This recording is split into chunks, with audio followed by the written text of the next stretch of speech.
I'm Courtney Ingham, and I am a Western tropical astrologer. I offer weekly astrology reports every Monday featuring the planetary and lunar energies for the week ahead. All times mentioned are in Eastern Standard Time. Becoming a subscriber is free, and all subscribers get additional free content. Becoming a paid subscriber is only $5 a month and helps to support this podcast. Paid subscribers receive discounts off of my readings and other offerings. Enjoy the show.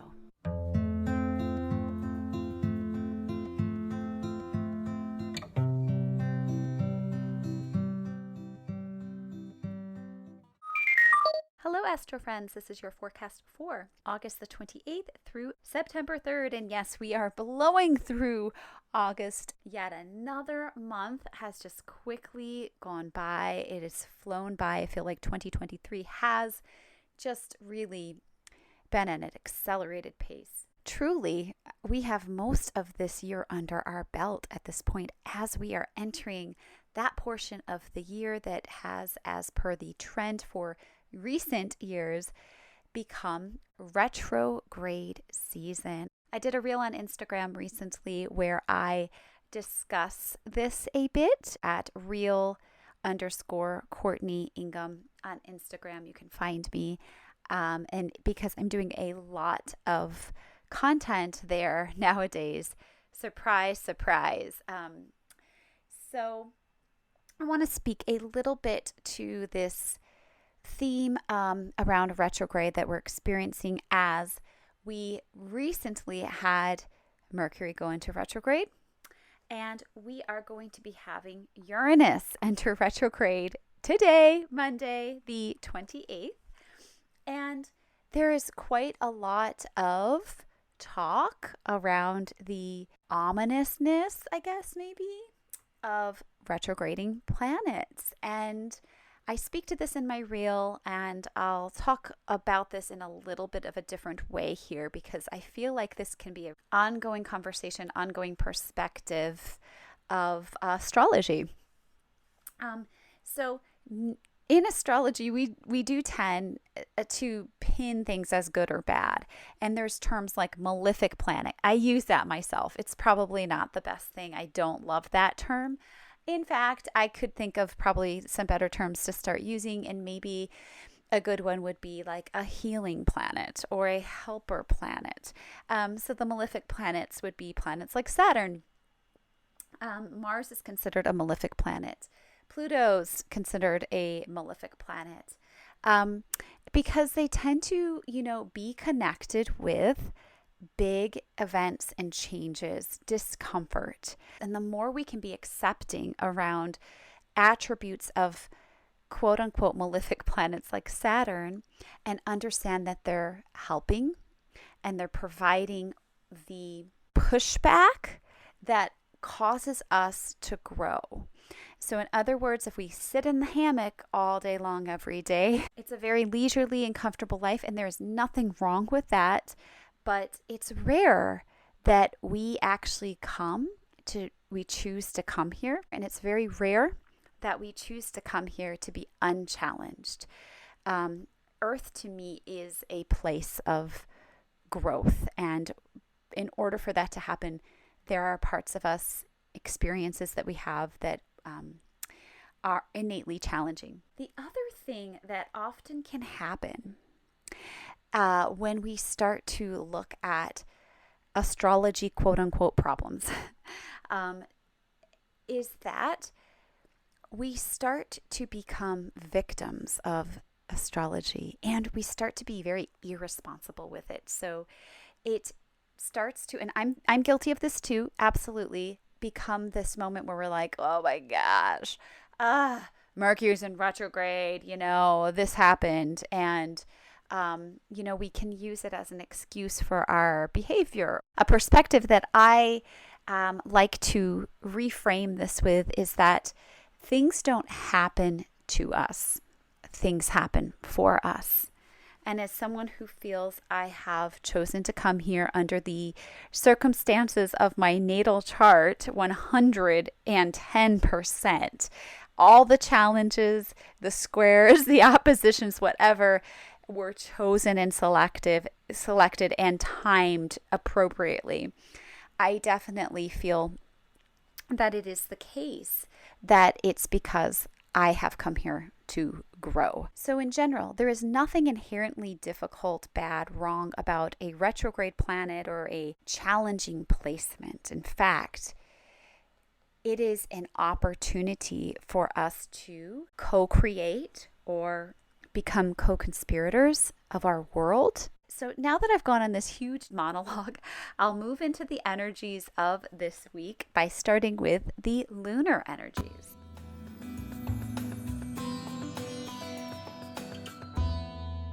So we're going to start the week on Monday with our moon in the beautiful sign of Aquarius.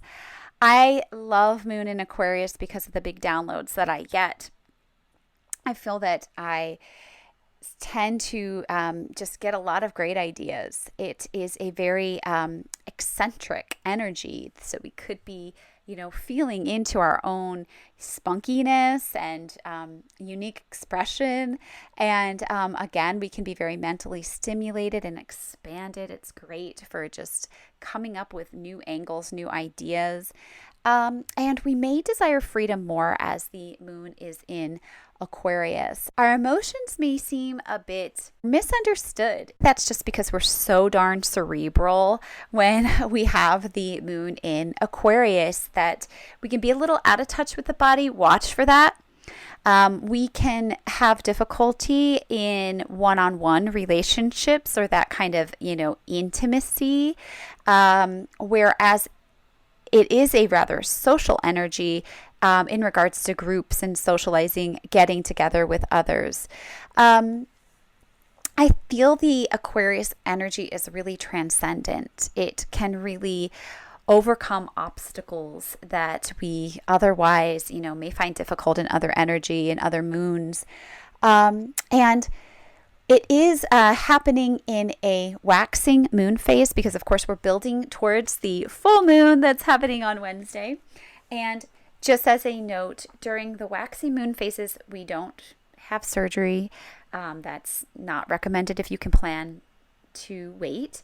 And the body parts that we can nurture with the Aquarius moon, which, by the way, we're going to be in this Aquarius moon energy until early Wednesday morning.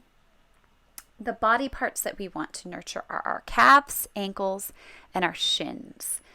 So it's not the feet because that's ruled by Pisces. That's coming up on Wednesday when we get into this full moon energy. But the calves, the ankles, and the shins, getting a leg massage or doing that for yourself. What a beautiful idea. Just really nurturing those parts of your body, giving it special attention, especially if it might be a part of the body that's loud and demanding some attention.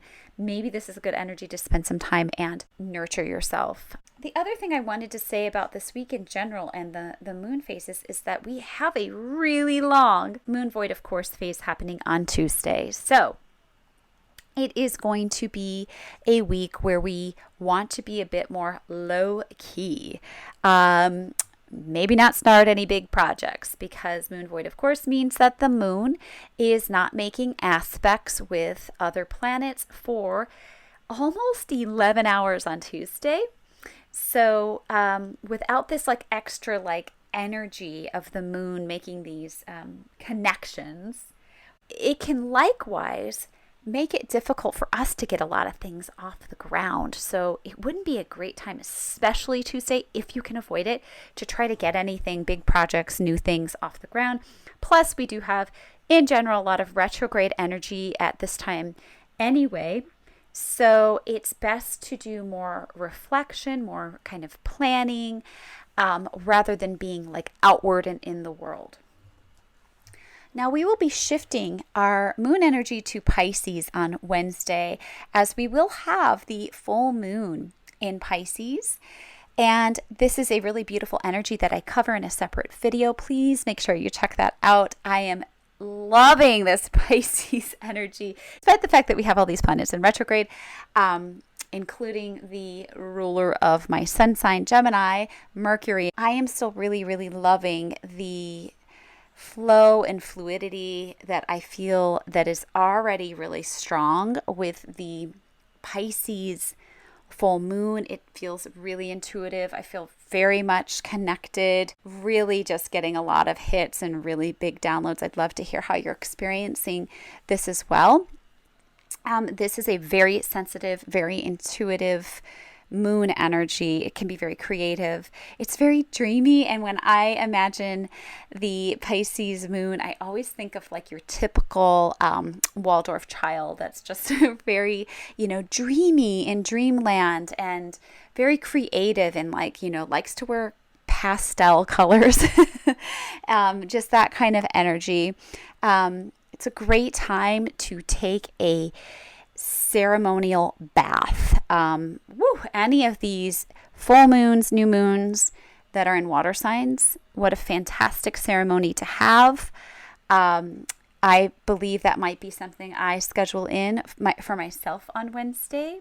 And we'll have that Pisces moon up until early Friday morning when we'll have the moon move into the sign of Aries. And this will be a way different energy than the Pisces moon. It's much more energetic. It is much more focused, has that, willingness to take the initiative, get things moving, get things done, and more self-confidence, because the Pisces moon can sometimes even come with like a lack of self-confidence, lack of motivation.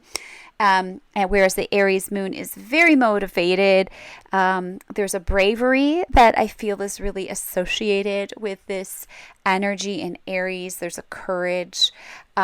So if you do have big things happening this week, maybe aim to do that Friday through early Sunday when we have the moon in Aries. That would probably be your best bet to align your energies. On Sunday, we will have the moon moving into the sign of Taurus, which is happening at 10:59 a.m. And what a perfect timing indeed to have moon in Taurus happening on Sunday, because the other cool thing happening on Sunday is that the ruler of Taurus, Venus, is stationing direct, meaning her retrograde phase will be ending. And so on Sunday, we can definitely expect to be moving into the following week with more of a sensualness that's going to be coming online, especially if you are a sign that's ruled by Venus, which would be Libra or Taurus. You may felt a little bit like your sensuality has been dampened, or you're just not like as vital and alive as you may usually feel, but that's going to come back as Venus goes direct, and as she steps out of her shadow mid September. And I'll talk more about that when we're talking about the planetary aspects. But in the sign of Taurus, the moon is more sensual and romantic, and definitely focused on having those senses really fulfilled. So you may look to make some good food and, just eat something yummy, or like go out to dinner at a really fancy, nice restaurant, or just take in the sights and the sensual pleasures of life, the colors of nature. Those kinds of things can be really, really amazing to experience during these moons in Taurus. Okay. And so those are the lunar energies. I'm going to move now into the planetary aspects for this week. Well, the big planetary energy this week is, of course, the full moon happening on Wednesday, which I cover in my video on Substack. However, we do have some pretty exciting news. On Monday, we have Uranus stationing retrograde. So Uranus joins a slew of other planets going retrograde during this time. And this is definitely going to be an energy that will infuse us with these deep Uranian principles around freedom. And these Uranian principles may be things that we start to apply to our values, because Uranus is transiting in the sign of Taurus, which is all about our values. Now, Uranus is the higher octave of Mercury, who is also in retrograde. Those mental faculties are not going to be our strongest, not going to be online as they may normally be. And I think this is a really beautiful thing because this is making us go within. This is making us connect more with our intuition. I talk about this a lot in the Pisces full moon video, so definitely check that out. With this Uranian energy and Uranus stationing retrograde, we're going to want to ask ourselves where we may need to break free in regards to values and finances, in regards potentially to relationships as well, as these are areas that would be covered by this Taurus energy. And break free because, well, Uranus wants to do things its own way. It loves its freedom. It loves its space as an air sign. It wants to take its space. It doesn't want to be held down. And these are topics that, while Uranus is retrograding, may come up for you. And there may be some really big shifts in regards to commerce and markets, as Uranus is in the sign of Taurus, which rules that. And we're already seeing a lot of tumultuous energy in these areas. And another thing that I've noticed we're seeing a lot of that kind of energy is in regards to environmental happenings like earthquakes, like the situation that is going down in Maui, the wildfires, and there's just a lot of potential for sudden, unexpected occurrences with this Uranian energy in Taurus.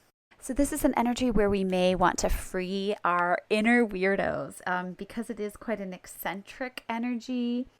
It may even show up as us more deeply accepting who we are in our authenticity, in our uniqueness at this time, as Taurus is self-value. It could also be us sorting through these topics of who we are to others and who we've kind of become for others, and maybe even who we thought we had to be, and shedding those personas a bit so that we can really more authentically step into our true selves. We're going to be really helped along with this as we do have the North Node in Aries, which is asking us to be, true to the self, have that sovereignty. I think in general, the Aquarius energy is very social, but it doesn't gel well with the social pressures, of what it's expected to do, how it's expected to show up. So just being aware of that big theme that could be coming online through this retrograde period that Uranus is going to be in. We don't have much more going on beyond the full moon, which I cover in detail in my video, with the exception of Venus stationing direct on Sunday. And this is going to be a welcome reprieve for Libra and Taurus, sun, moon, and rising, or people with a stellium in either of those signs, or strong placements, angles, or points that are really feeling affected by that. Especially if you're a Libra, Taurus, rising, you may really by mid-September, after Venus comes out of its shadow, feel that you're regaining some vitality that's been lost. And the reason I say that is because if you are a Taurus or Libra rising, that means your first house of self is going to be in that Venus ruled energy. If you are a Taurus or Libra rising, your entire chart is ruled by Venus, and it's the most important planet. It's the planet you always want to have your eye on. And as someone who I am a Libra rising, I have definitely been experiencing the, really deep ramifications of this retrograde period. I've had a lot of healing around relationships coming through, a lot of things coming up to look at, a lot of patterns to look at. It's been a good one. Yeah, but in general, there's a much lighter, gentler Venus coming, as Venus is, being reborn. She's going to be in her morning star phase. She's gone through the underworld, so to speak, and now she's emerging as this morning star. pulling in all of these deep Leo archetypes that we've been working with the Venus energy. And I feel that this has really gone deep to affect our sense of self-expression, how we are with allowing ourselves to shine. What are the obstacles that have really stood in our way? Venus is stationing direct on Sunday. However, we don't want to make any big moves yet because we do still have Mercury in retrograde, and these are the personal planets, okay? The outer planets, they stay in retrograde for a really, really long time, and it's okay to make big moves like big purchases, starting new businesses for the most part when those outer planets are in retrograde. But when Venus and Mercury, these personal planets, are in retrograde, Mars too, we want to really be aware that those big plans, we don't want to step into that. So wait until mid-September if you can, to make those big plans happen, when Mercury will also be out of its retrograde phase and station direct and all of that. So I know it's sometimes a lot to ask to wait, but good things do come to those who wait. So that is the forecast for this week. Thank you guys so much for listening in. I do have my Chiron workshop happening on October 3rd. I'm super excited about that. I've got a lot of people interested. It's going to be at 7 p.m. I'm going to do a Zoom presentation on the archetype, energy, and myth around Chiron, the wounded healer. Everyone has a Chiron in their chart. It's one of the most intriguing and important placements that we can look into and talk about. And I'm so excited to share this information with you. And then if you are interested, you can join our Telegram group where we will continue the conversation and workshop the Chiron energies. If you, again, are interested, you can submit your chart to get the feedback of others. There's a lot that I have to share with you guys. So if you are interested, please just email me at courtneybuk@gmail.com. I am going to allow the submission of charts for the October 3rd class period. I have a few charts at least that people have submitted to be used as examples for analysis during the class. And there is room for some more, but we are starting to meet that max capacity because, of course, there's only so many charts I can use for the class. But it will definitely be open for the group for workshopping and talking about the Chiron placements. I have seen some really interesting ones already. I'm so excited to share this with you. I will be back next Monday with the weekly overview. Thank you so much for being here. Take care and have a lovely week.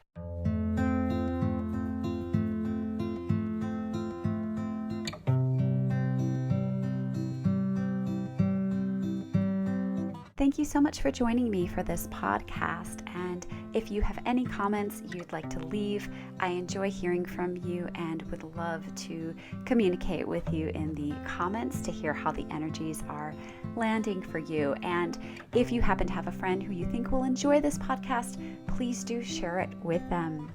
I'm back every Monday with your weekly overview on my Substack account at courtneyingham.substack.com.